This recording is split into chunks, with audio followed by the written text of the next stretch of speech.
Two guys standing on the exact same bank of the exact same river.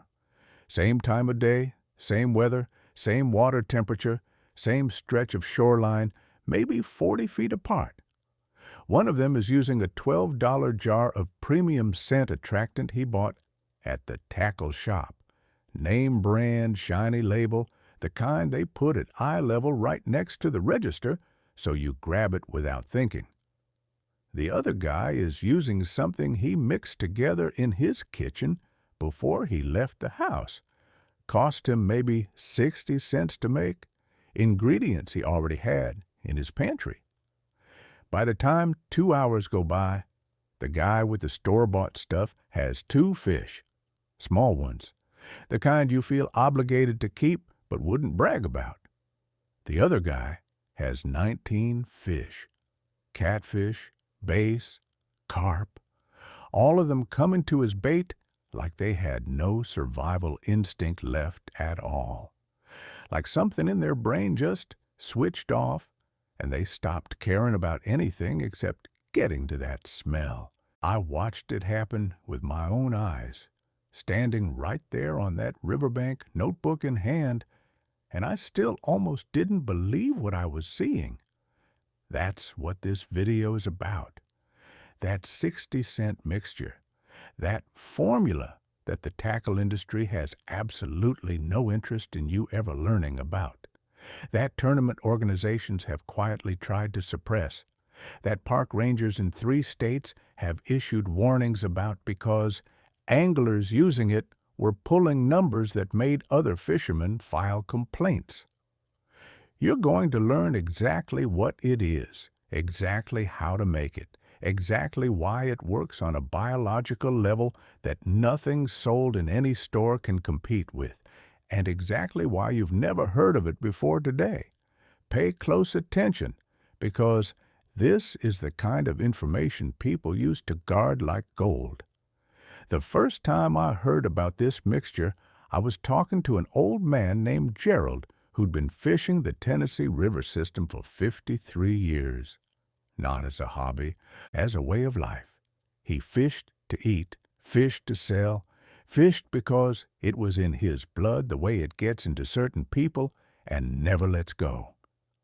Gerald had a reputation in that part of the state that you only earn through results. People would drive 2 hours to fish near him just to watch what he was doing, hoping to catch a glimpse of whatever he was putting in the water. He never showed anybody. Said his father taught him and made him swear on his grandfather's grave that he wouldn't hand it over to just anyone. I spent 3 visits earning his trust before he finally broke down and walked me through it, step by step, out behind his equipment shed with nobody else around. What he described was not complicated. It was not exotic. Every single ingredient was something any person reading this has access to right now, probably sitting in their refrigerator or their kitchen cabinet or their pantry shelf. What made it extraordinary was not what it was made of in isolation. It was the combination, the ratios, the fermentation window, and the delivery method. Those 4 things together create something that Gerald called, in his words, the closest thing to cheating that God will still allow. And when I replicated his formula and took it to the water for the first time, I filled a cooler in under 3 hours that would have taken me a full weekend with conventional bait. I've refined it since then, cross-referenced it with what I later learned from Cajun fishermen working the Atchafalaya Basin in Louisiana, from catfish guides operating on the Mississippi near Natchez, and from an old tournament base angler from the Florida Panhandle who got quietly disqualified from a regional tournament for using a homemade attractant that officials couldn't identify or officially ban, but knew was giving him an impossible edge. All of these people, independently across different states, different fish species, different water types, had arrived at overlapping versions of the same core formula. That's not coincidence. That's convergent wisdom. That's generations of observation landing on a truth that the fishing industry desperately needs you to ignore. Here's what the mixture is made of, and here's exactly how you make it, because there's no point dancing around it after that buildup. You're going to start with chicken liver, raw chicken liver, the cheaper the better, the kind that's been sitting in the tray a day past when you'd want to cook it. That slight oxidation is not a problem. It's an advantage, and I'll explain the chemistry of why in a moment. You want roughly half a pound of liver to start your batch. You're going to take that liver and you're going to cut it into pieces roughly the size of a large grape. Not uniform, not precise, irregular cuts, because you want different surface areas releasing compounds at different rates. Put that in a glass container, not plastic glass, because plastic absorbs the oils and you lose potency. Now you're going to add your garlic. Not garlic powder, not garlic salt, not garlic extract from a bottle. Raw garlic, crushed, not minced, crushed with the flat of a knife, so the cell walls are broken and the allicin compounds are released and actively converting. You want 4 to 6 cloves per half pound of liver. Press them with the back of a heavy knife until they're broken open and fragrant and slightly wet. Then add them directly to the liver. Now comes the corn. Not canned corn, not frozen corn, not creamed corn, dried field corn, the kind sold for livestock or for making mesa. Soaked in water for 24 hours until it's swollen and slightly fermented at the surface. You want a cup of that soaked corn per batch. The slight fermentation on the outer layer of the corn kernel produces compounds that fish detect as a feeding signal, a marker that something nutritious and safe to consume has been broken down and made bioavailable. Their nervous systems are wired to respond to that. Add your soaked corn to the liver and garlic. Now you're going to add your oil component. This is where most people who try to reverse engineer this formula miss the mark, because they use vegetable oil or fish oil from a bottle and wonder why it doesn't work as well. You want rendered fat, specifically the fat skimmed from chicken broth or beef broth, cooled and solidified, then melted back to liquid at low heat. 2 tablespoons per batch. The saturated fat structure carries the volatile aromatic compounds deeper into the water column and causes them to disperse in a way that refined oils simply cannot replicate. It creates a scent plume that travels 50, 60, 70 yards in moving water. In still water, it creates a dispersal ring that covers extraordinary territory. Add your melted rendered fat to the container. Now take the entire mixture and place it in a sealed glass jar with a loose lid. Loose enough to allow off-gassing, tight enough to keep insects out, and leave it in a cool, dark location for 48 hours minimum. 72 hours is ideal. What happens during that window is the fermentation interaction between the liver proteins, the garlic allicin, the surface fermented corn, and the fat creates a compound profile that no laboratory has successfully bottled and sold, because the shelf life makes commercial distribution impossible. It breaks down too fast. It has to be made fresh, used within 5 days of reaching full fermentation. And that is precisely why they cannot sell it to you. And that is precisely why they don't want you to know it exists. When you get to the water, your delivery matters as much as your formula. Don't just throw a hunk of liver on a hook and hope for the best. That's not how you activate the full power of this mixture. You're going to rig this in a way that maximizes scent dispersion from the moment it enters the water. Take a mesh bag, the kind used for laundry or produce, something with small holes that allows water through but holds the contents together. Fill it with a portion of your fermented mixture, liver pieces, corn, garlic. Tie it off and use it as a chum ball, tossing it 10 to 15 feet upstream or upwind of where you're placing your hook bait.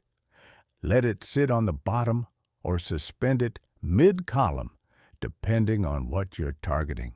For catfish, bottom placement creates a scent trail that runs along the substrate where they hunt.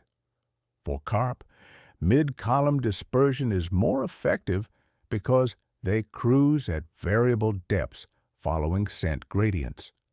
For bass, you want dispersion concentrated near structure, dock pilings, submerged timber, rock shelves, where ambush predators hold and wait for scent signals to tell them prey is present. Your hook bait should be a piece of the liver from the same fermented batch, threaded onto the hook through its center so it holds but bleeds freely into the current. Check it every 20 minutes and replace it when it's gone pale and dry. A pale piece of liver has given up its active compounds and is just sitting there doing nothing. Fresh fermented liver bleeds dark and oily, and that's what you want on your hook at all times. Give the chum location 5 to 10 minutes to establish a scent corridor before your first cast. Then cast your hook bait to land just inside or just at the edge of the scent zone you've established with the chum. What happens next, if you've made your mixture correctly and given it the full fermentation window, is something that will change how you think about fishing permanently. Fish will enter that scent zone, and their caution response, the instinct that keeps wild fish alive, will degrade. Not disappear entirely, but degrade significantly. They will approach the hook bait with less hesitation, less circling, less testing. Gerald described it to me as making them act like they're drunk. The Cajun fishermen I spoke to in Louisiana had a phrase for it in French that translates roughly to removing the fear from their nose. An old-timer from Decatur, Alabama, who'd been using a variant of this formula for 40 years, simply said, "They can't help themselves." That description is scientifically accurate in ways those men may not have formally understood, but intuitively grasped through decades of observation. Here is why this works at a biological level that no amount of marketing money can argue against. Fish possess a chemosensory system so sensitive that comparing it to human smell is like comparing a flashlight to the sun. A catfish, to give you the most dramatic example, has taste buds not just in its mouth, but across its entire body surface.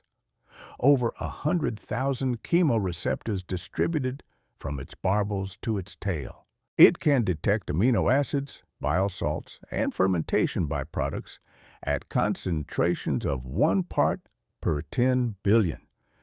That is not a typo. 1 molecule of the right compound in 10 billion molecules of water will trigger a feeding response. The fermented chicken liver in this mixture produces an extraordinarily dense constellation of exactly those compounds: L-serine, glutamate, trimethylamine, lactic acid from the fermentation process, allyl disulfide from the crushed garlic, which mimics prey distress compounds that fish have evolved to associate with injured or dying organisms. The corn adds maltose and simple sugars that create an additional feeding signal layer.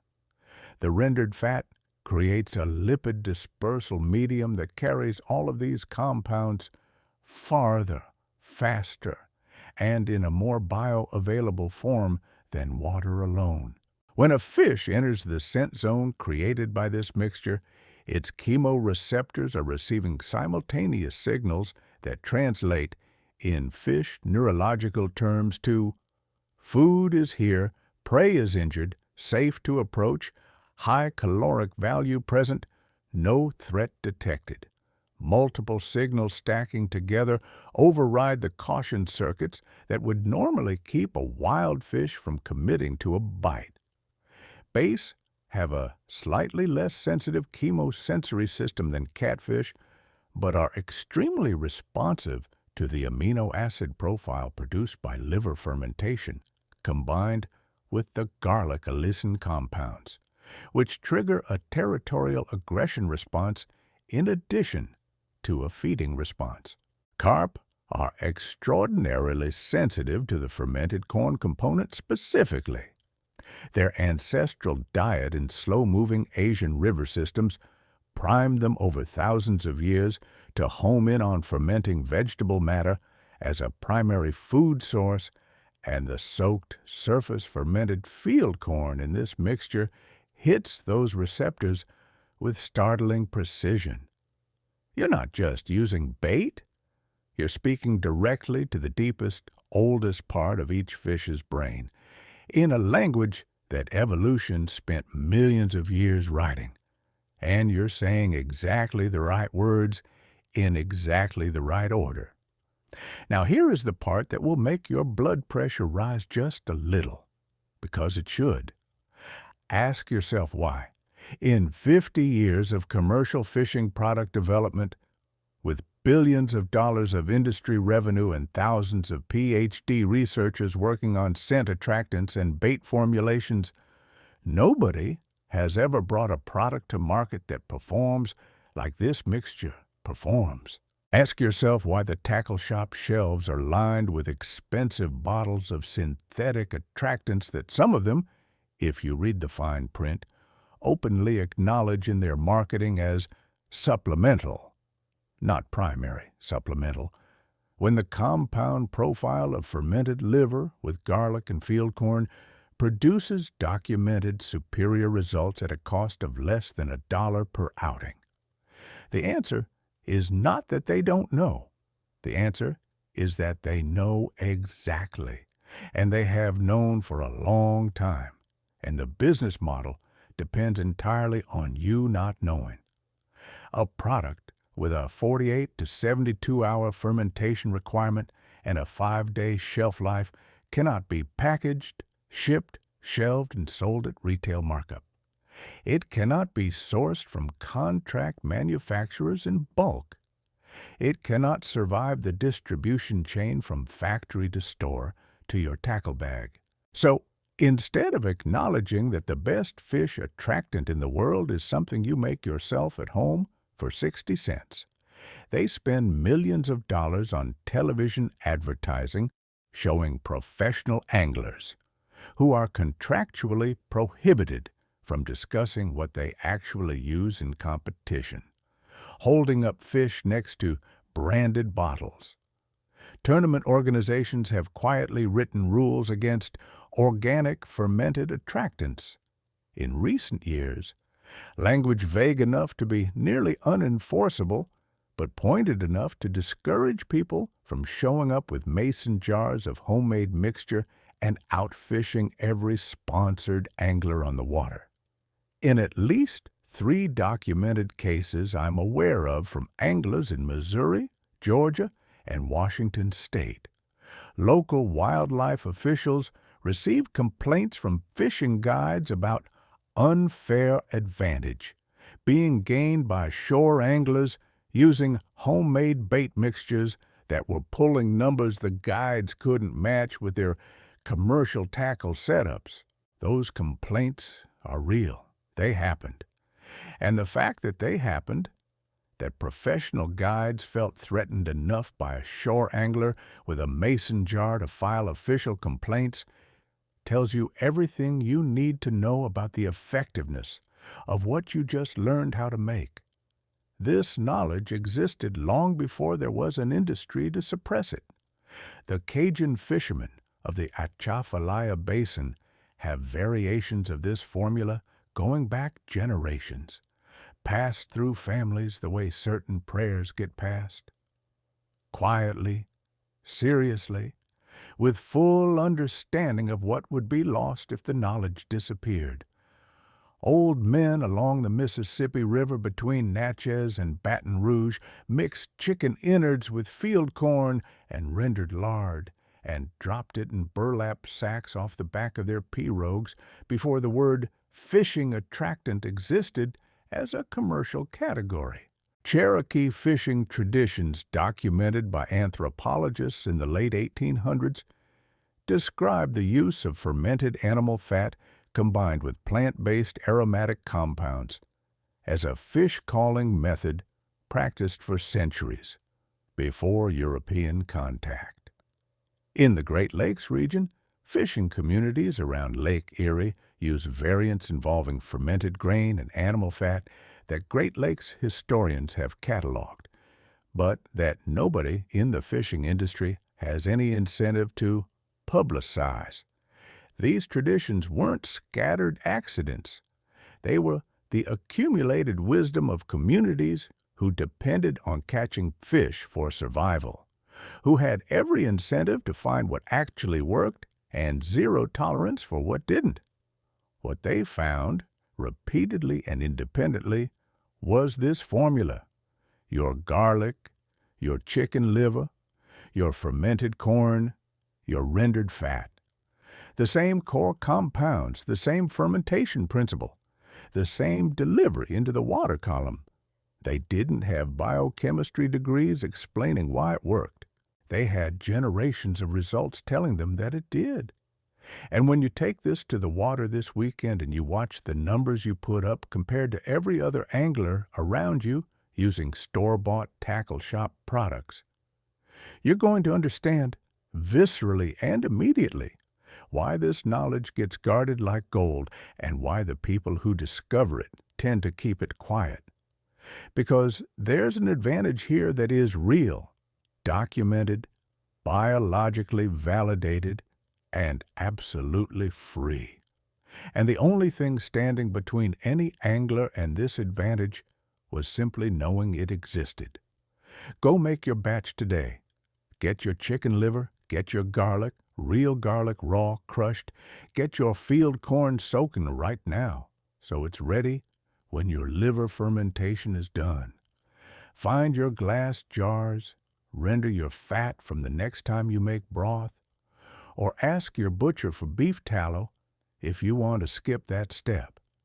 Give it 72 hours. Take it to your favorite stretch of water, rig your chum bag upstream of your position, put your hook bait in the scent corridor, and then be patient for exactly the first 10 minutes while the scent establishes itself. After that, you won't need patience anymore. What you're going to feel, pulling fish after fish from water where nothing was biting before you arrived, is not luck. It was never about luck.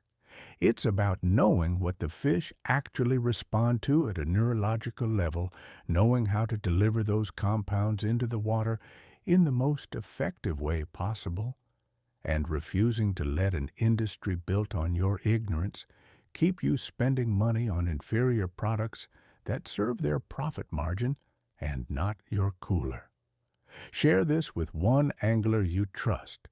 Only one. Let them see it for themselves before this information gets any harder to find.